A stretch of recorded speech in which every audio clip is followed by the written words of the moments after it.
Hello student, today you are going to know about the process of translation. And translation, it is the last part of the central dogma. So what is called translation? The process through which protein will be synthesized from the mRNA by some different steps is called as translation. In this entire video, you are going to see how this complicated process is going to happen. So I am going to focusing on the prokaryotic translation. Now, where is the location of translation in case of prokaryote? Obviously, it is in cytoplasm. Clear?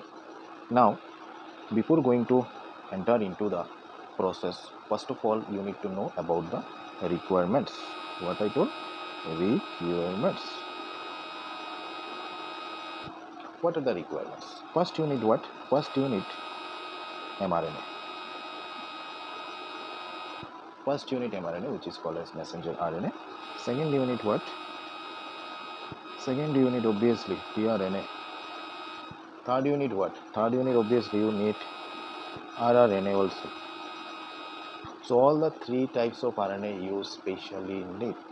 Otherwise, your translation process will not be continue, or it cannot be possible. During the entire process, while you explain, you will know what is the function of rRNA, what is the function of tRNA, what is the function of mRNA in this entire video. Second requirement, obviously sir, second requirement will be what? That ribosome. As it is prokaryotic ribosome, we know have what? From class 11 from the cell chapter, in case of prokaryotic ribosome, it is 70S. Larger subunit is 50S and smaller subunit is 30S. S is what? S is sedimentation coefficient or Svedberg's subunit. Now, next one is what? You need different types of enzyme. Different types of enzymes. Main enzymes, there are many more enzymes. First, let me tell you amino acyl synthetase. What I told? Amino acyl synthetase, or you can say amino acyl tRNA synthetase. Second will be peptidyl transferase. Peptidyl transferase. Like this, only different types of enzymes. While we'll explaining the entire process, we'll be telling the functions of different types of enzymes. Now, then next will be different factors.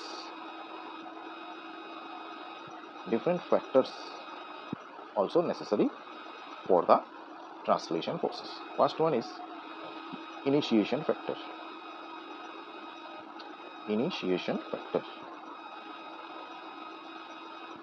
There are three different types of initiation factor. Factor IF1, IF2 and IF3. Clear? After that, there will be elongation factor. What I told? Elongation factor. Elongation factor.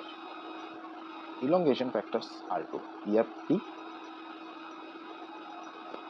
and EFG. EFT also having two subunits or sub divisions. One is called as EFTU, or another is called as EFTS.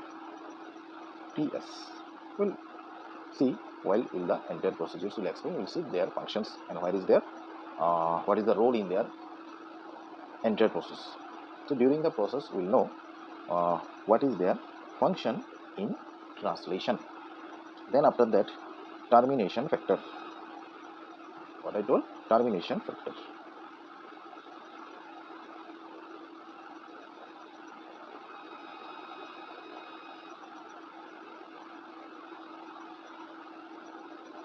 Termination factors, you can say releasing factor also, that is why it is written as RF1,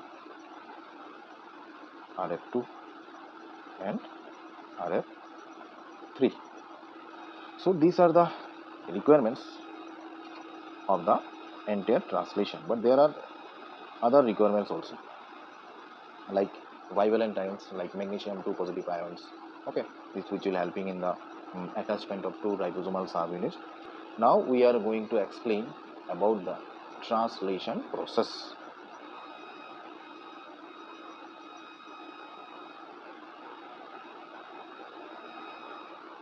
Before going to know about the translation process, first of all you need to know the steps also. What are the steps? Steps of translation. We have seen the requirements of the translation. Now we are going to see the steps of the translation. First one, activation of amino acid. Activation of amino acid. Second will be charging of tRNA. Charging of tRNA. Third will be initiation of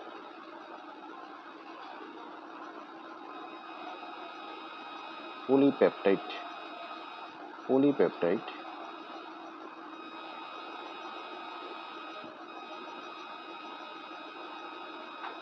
chain. Fourth will be elongation of polypeptide chain, and fifth will be obviously termination. So these are the 5 steps. So entire translation process will be completed within these 5 steps. First of all, we will see activation of amino acid. How amino acid will be activated? We know what amino acids are the monomer of proteins. There are 20 different types of amino acid. As we have entered into the translation, obviously you have some knowledge on the genetic codes. There are 64 numbers of codons. Out of these 64, 61 codon will be coded the specific amino acids, and then 3 codons let me tell you one that UAG, this is the stop codons. UAA, these are another stop, this is another stop codons. So these things will be explaining. Now see, first, now I am going to start how activation of amino acid. Let me write activation of amino acid. The amino acid which are present in the cytoplasm, these are inactive. What I told, these are inactive. To do participate in the translation, they are supposed to active. For that activations, we need what? We need energy. That energy from the very beginning we will be getting from where? We will be getting from ATP, which is called as adenosine triphosphate. As we will enter into the charging of tRNA, initiation of polypeptide chain, elongation of polypeptide chains, here we will be getting energy from the another nucleoside triphosphate, which is called as guanosine triphosphate, or you can say GTP. Now activation of amino acid. How amino acid will be activated? Where you will get the ATP? You will get the ATP from the cytoplasm. Actually not you, that your cell will get the ATP from the cytoplasm. Now see that, let me write amino acid plus ATP. After that what will happen? That amino acid fused with AMP. That amino acid what? It will fuse with AMP. That means what? Monophosphate, which will be coming from ATP, and diphosphate will be what? Released as PPI. Okay. So here one enzyme will be there. That enzyme is actually called as what? Few minutes on the very beginning what I told, amino acid synthetase. The enzyme is called as what, sir? Amino acid synthetase. Amino will be amino acid synthetase, or you can say amino acid tRNA synthetase. And with this, enzymes also involved, so that only one complex will form. That complex is called enzyme amino acid AMP complex. This complex is the activated amino acid complex. This activated amino acid will be connected to the tRNA, then tRNA will charge. Clear? Now next step, what I told, charging of tRNA. Charging of tRNA. Charging of tRNA means what? While activated amino acid will be fused with the tRNA, then tRNA, that time it will be converted into charged tRNA. Now, as you have seen the structure of tRNA, isn't it? Now you are going through the details of the structure of tRNA, structure of mRNA and structure of RNA. Without knowing these things, you cannot enter into the translation. In this video, I am directly focusing on the translation. So today I am not going to explain about the structure of tRNA. Sometimes or somehow I may tell you small things about the tRNA. Now see, charging of tRNA means what? Let me draw one tRNA. This is DHU loop, this is variable loops, after that another loops which is called as anticodon loops, after that another loop which is called as what? DHU loops, and after that this one will be 3' and this one will be 5' end. You have to be careful on which end there will be the 3', on which end there will be the 5'. So this one will be the TCIC loops, this one will be the variable loops, this one will be the anticodon loops, and this one will be the DHU loops. So these things you need to know, so that only your concept will be clear. It is called as what? 3' end. Here will be CACC sequence on the basis of the prime or on the basis of the directions of the polarity. Now on this 3' end, there will be what? Charged tRNA will be attached. How charged tRNA will be attached? Amino acid is what? Amino acid is made up of carboxylic acid, COOH or amino groups, or you can say NH2 groups. So carboxylic end of the amino acid will be fused with the 3' end of the tRNA. Now let me explain charging of tRNA. Now see, this enzyme amino acid, capital A, or amino acid you can say, and AMP, this complex will fuse with the tRNA, and so that only what will happen, that AMP also will be released and tRNA will bind with the amino acid. tRNA, amino acid, and here AMP will be released and enzyme also will be released. Clear? So here you have got the amino acid which is called as activated amino acid connected with the tRNA, and that is why this is called as what? Charged tRNA. So while amino acid will bind with the tRNA, then it is called as charged tRNA. Now you have seen charging of the tRNA has complete. Now initiation of the polypeptide chain or initiation of polypeptide chain synthesis. Okay, now we can enter into the third step. Now to know about these things, let me draw one mRNA.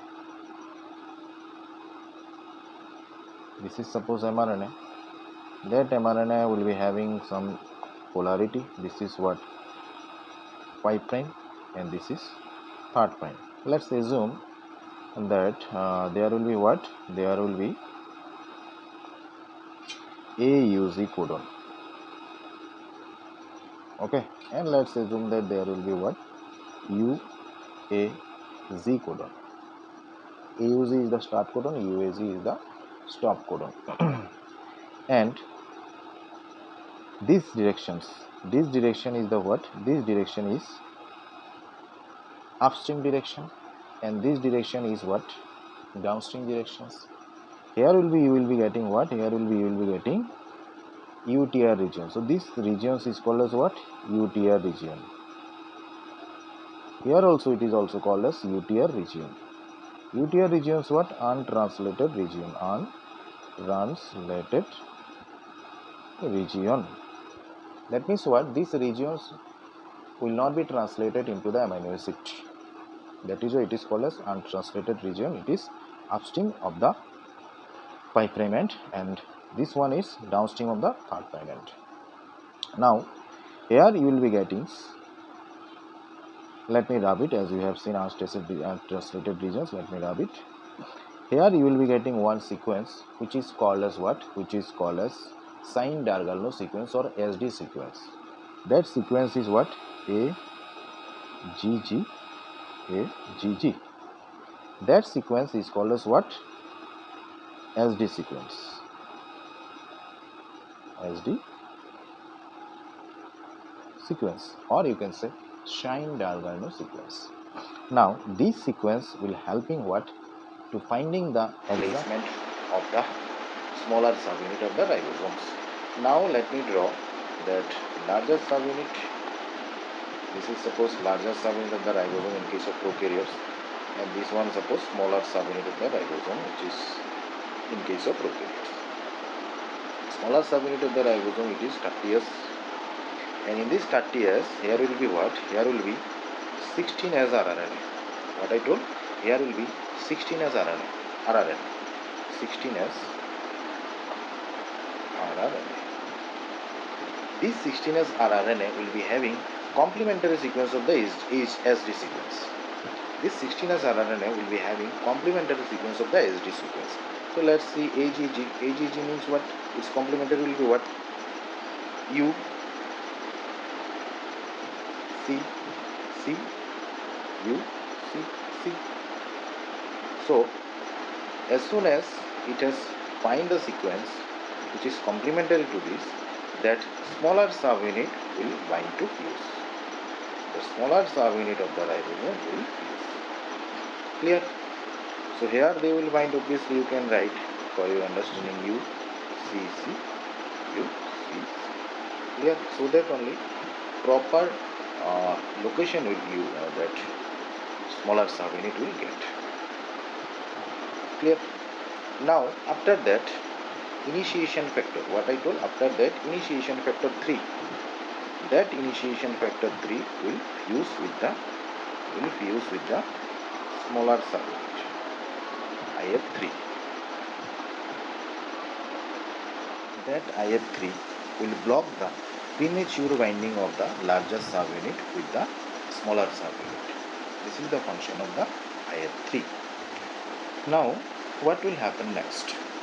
After that the tRNA, which is actually binding with the amino acid, that is charged tRNA, will be coming to fuse the AUG.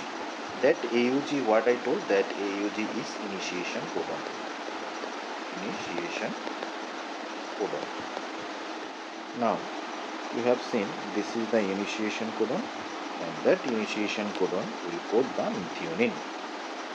The first tRNA which will be coming, it's supposed to be formylated. The first tRNA which will be coming to bind, which is supposed to be formylated. Now let's see, this is the tRNA, suppose this is the tRNA. That tRNA is having different loops, anticodon loops, and then DHU loops. Here will be 3' end, here will be complement. The amino acid by its carboxylic end will bind to the 3' end of the tRNA, and that tRNA which will come, it's supposed to have that complementary sequence of AUG. That means what is supposed to have what? It's supposed to have UAC. So that UAC containing tRNA will be coming here, where will be coming to fuse with in this position, that is with the AUG, because it is complementary to the AUG. But this amino acid, what I told, the amino acid is having carboxylic end and amino end. Carboxylic end and amino end. With the carboxylic end, that amino acid has fused to the tRNA. So obviously that amino acid is free. That amino acid having a tendency to fuse with other inorganic materials. To overcome these problems, that first methyl, that first amino acid of the translation supposed to be formylated. Formylated. So that what will happen, that formyl group, CHO group, will be added to the amino free end amino of these amino acids, so that only that amino sites or NH2 groups will be blocked, so that further ambiguity will not be created. Clear? Now during this process what will happen, that another factor of the initiation which is called as IF2, that IF2 will make bond with the ZTP, and so that only what will happen, IF2 ZTP complex will form. IF2 ZTP complex will form. That IF2 ZTP complex will bind with the tRNA.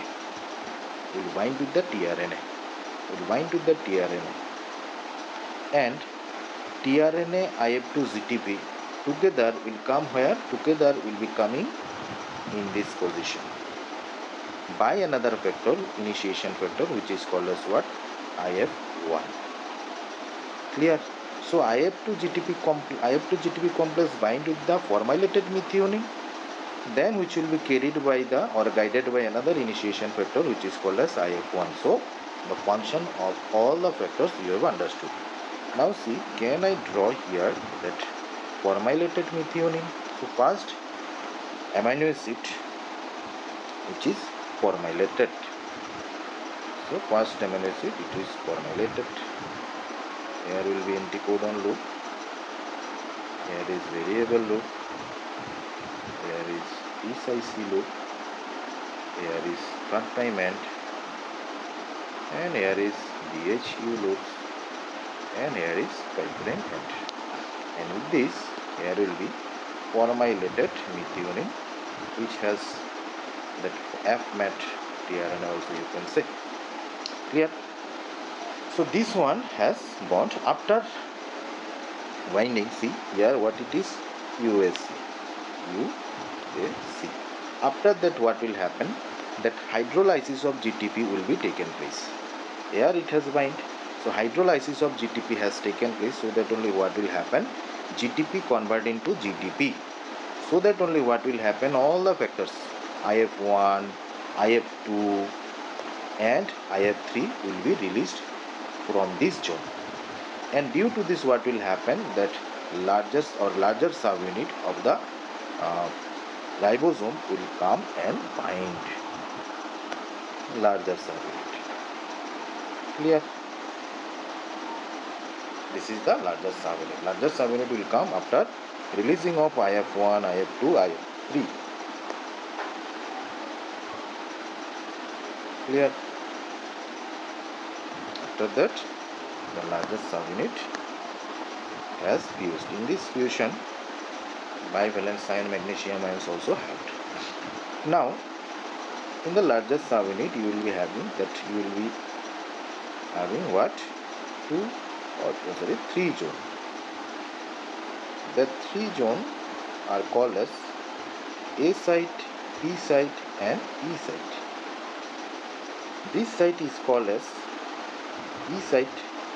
E site is also called as exit site. This one will be what? Peptide site or peptidyl site. And this site is called as what? A site or amino acid site. Clear? Now you have noticed or not, first tRNA, which is actually containing formylated methionine, seated on where? P site. This is the very important information.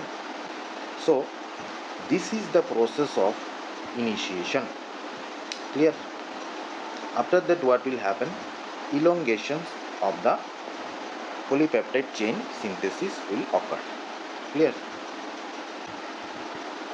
Suppose there is another codon. Suppose ACC codon is here.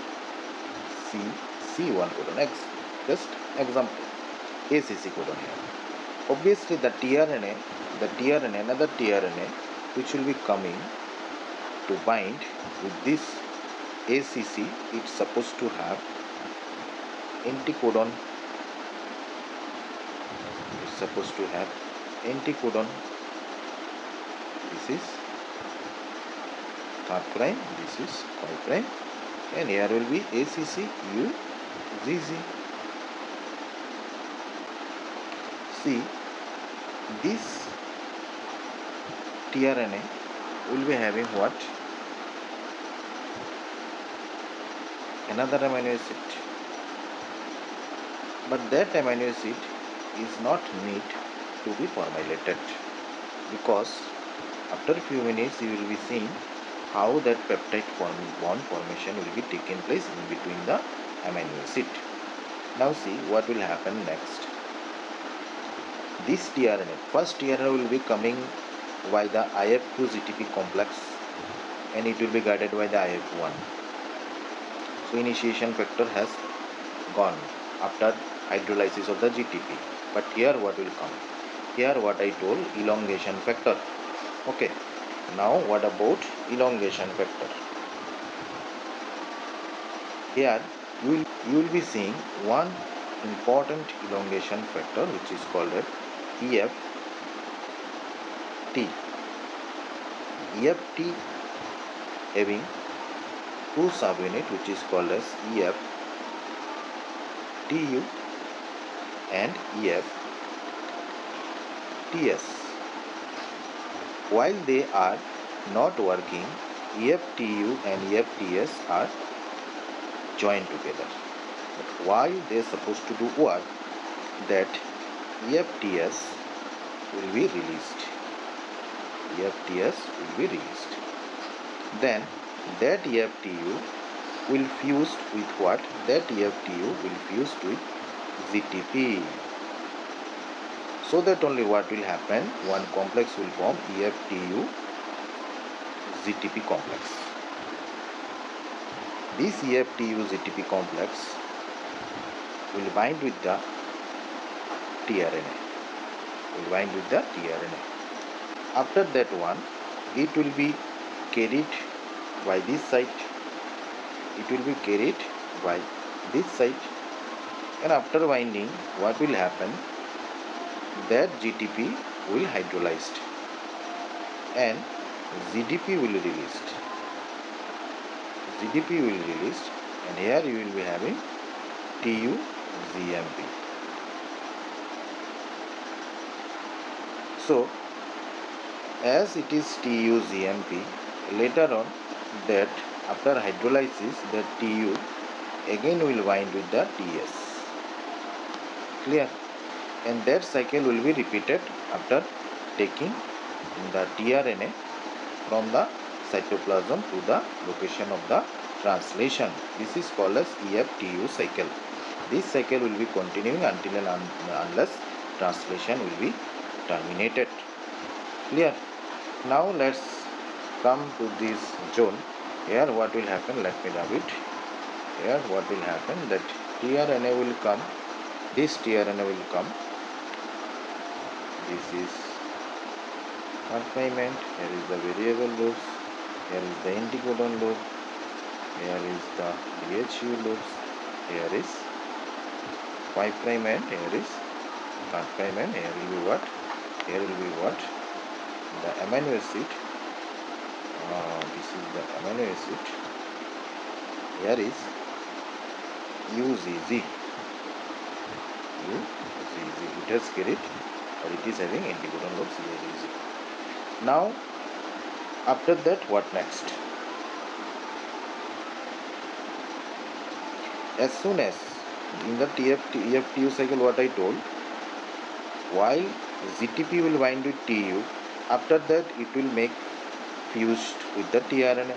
Then EFTU tRNA complex, that EFTU tRNA complex will coming here after binding of the proper binding of the anticodon loop.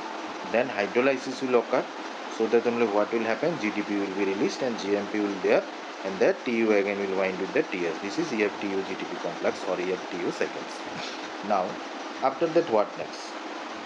After that peptide bond formation will be taken place. What I told? Peptide bond formation will be taken place. So here another enzymes will be there. That enzyme is called as what? That enzyme is called as peptidyl transferase. Which is called as what? Peptidyl transferase. This one already written. Peptidyl transferase. This peptidyl transferase, what will happen? This peptidyl transferase will helping in the peptide bond formation. How? This is having NH2 group free.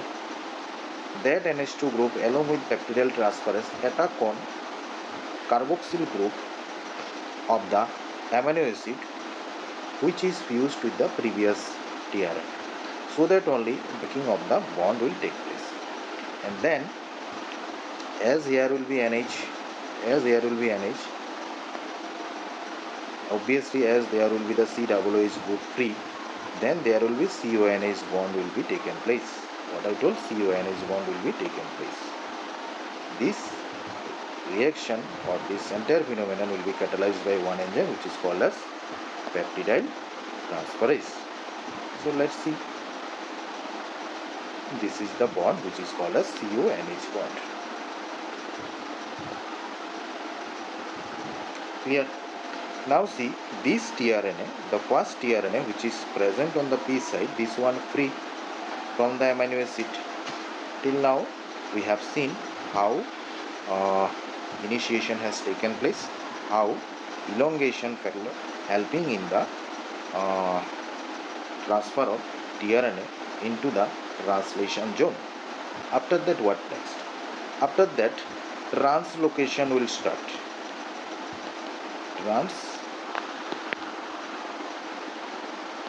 Translocation will start.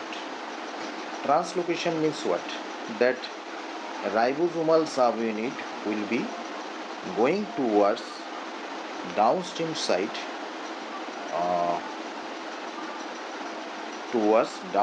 that means what? Towards the 3' sites, and it will move only one codon.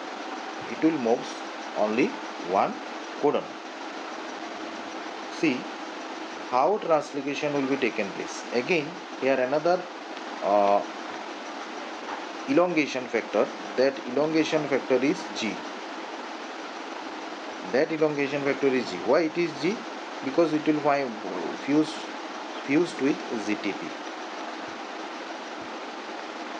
So that EFZ fused with GTP will form what? EFZ-ZTP complex. That EFZ-ZTP complex now will not bind with the tRNA, it will bind with the ribosomes. There. After that, ZTP will hydrolyzed, ZDP will released, GMP will be there, and then it will shift towards the downstream direction, one codon shift. Okay, these entire things will be shifting only one codon shift. Now let's draw what will be the conditions of these entire things.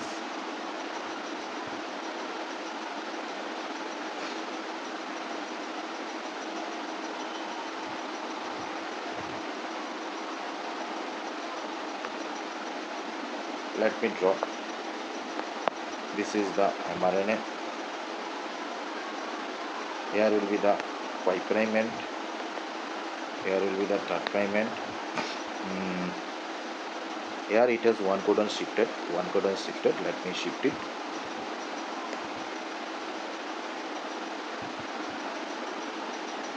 This is the larger subunit. This is the smaller subunit of the ribosome. Then here will be what? Here will be E site. Here will be A site. And here will be E site. As it has shifted to one codon, obviously what will happen? That empty tRNA will reach to E site. So let me draw the empty tRNA. Okay, the empty tRNA which reaches to the E site. So this is the empty tRNA. Because why it is empty? Because its amino acid has taken by the previous tRNA and it has formed the peptide bond.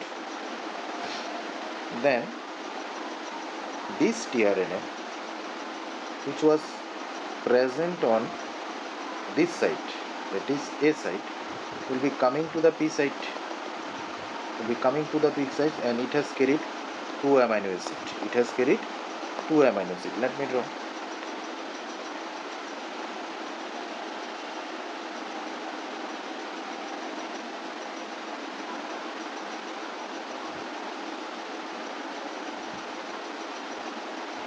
This is 3' end, this is 5' end.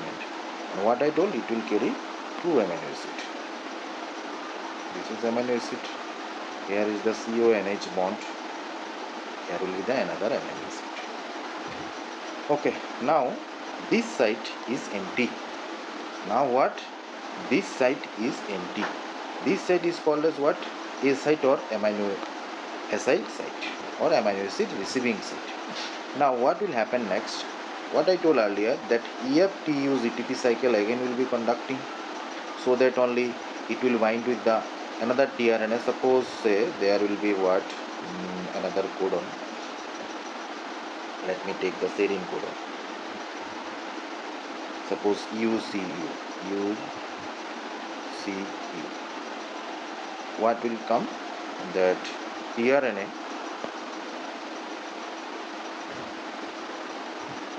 which will be having anticodon of this UCU. UCU's anticodon means what? A, Z, A, its anticodon. Then it will be carried what? It will be carried another amino acid. What amino acid? Suppose serine. Obviously its amino end is free. Same thing will be having.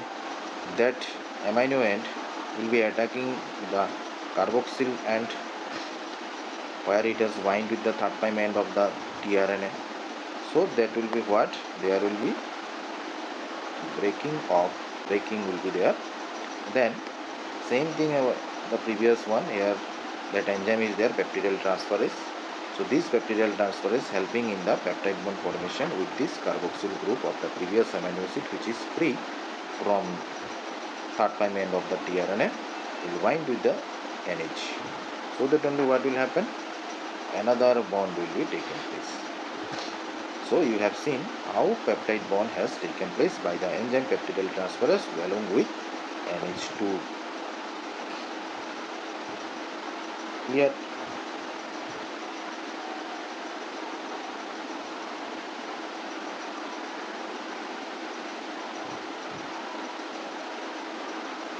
Now, as you have understood how peptide bond formation has taken place, let me sum up about the function of GTP. First GTP, what? It has bind with the IF2, initiation factor 2, place the FMET tRNA in P site, isn't it? Place the FMET tRNA on the P site.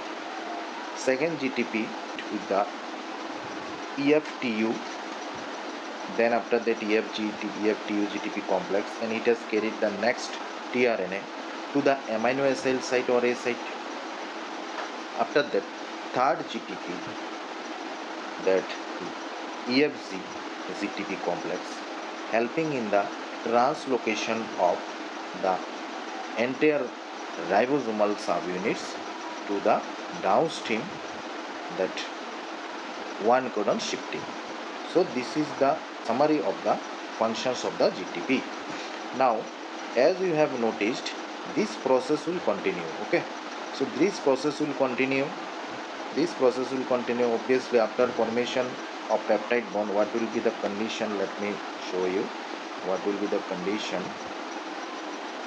Here will be what? Peptide bond. Here will be another peptide bond. So this process will be continue, and until and unless it will reach to the stop codon. Suppose that stop codon is UAZ. I have taken UAZ stop codon. This is at the 3' end of the mRNA.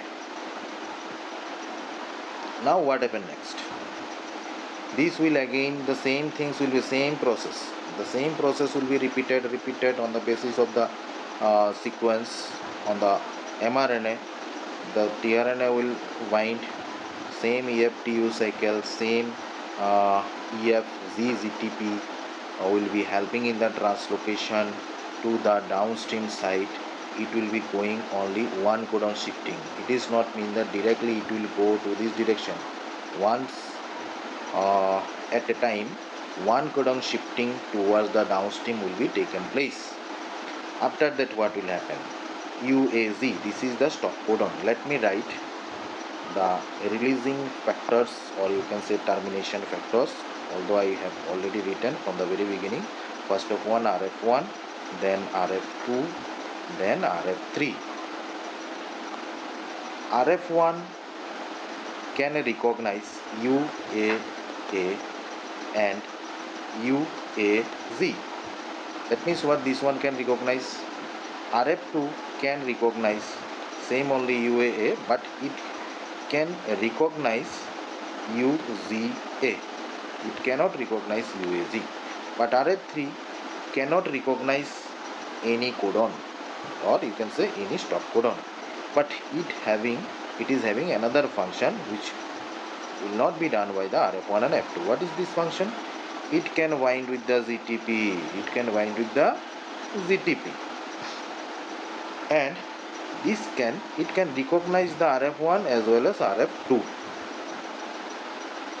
or you can say in simple way, this RF3 helping in the function of RF1 or RF2. Now what will happen next? Suppose this entire thing has reached this one. Let me draw.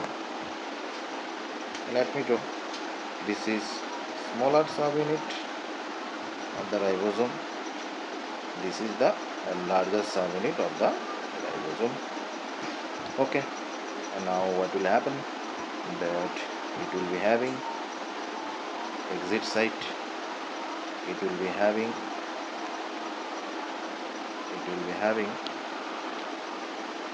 P site, it will be having A site.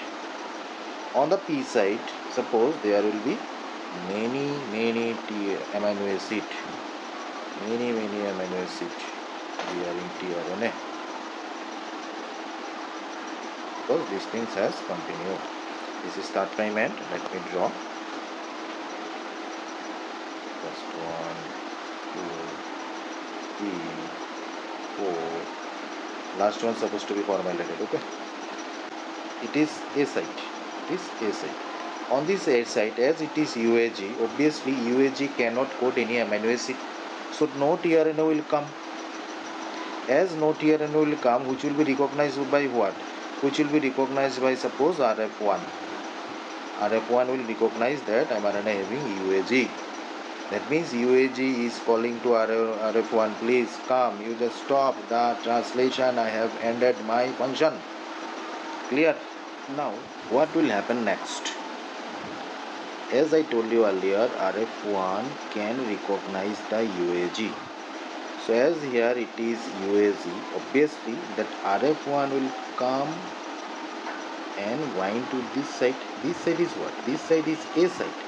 So A site will be blocked by the RF1. Then why not tRNA can come? Because tRNA, why should come? tRNA is supposed to carry the amino acid. As here it is UAG, so here is no codon will code the any amino acid which has coded by the UAG. But these things will be recognized by the RF1, which is releasing factors, or you can say termination factors. So that RF1 will be helped by RF3, and it has another extra function. It can bind with the ZTP. GTP will hydrolyze. After hydrolysis of the GTP, what will happen? GDP will release, and so that only the peptide bond which has created here, it will be dissociate. After that, what will happen? That newly synthesized polypeptide is released, and the ribosomal subunit will be dissociate. Here, ribosomal subunit will be dissociate. So this is the entire process of the translation.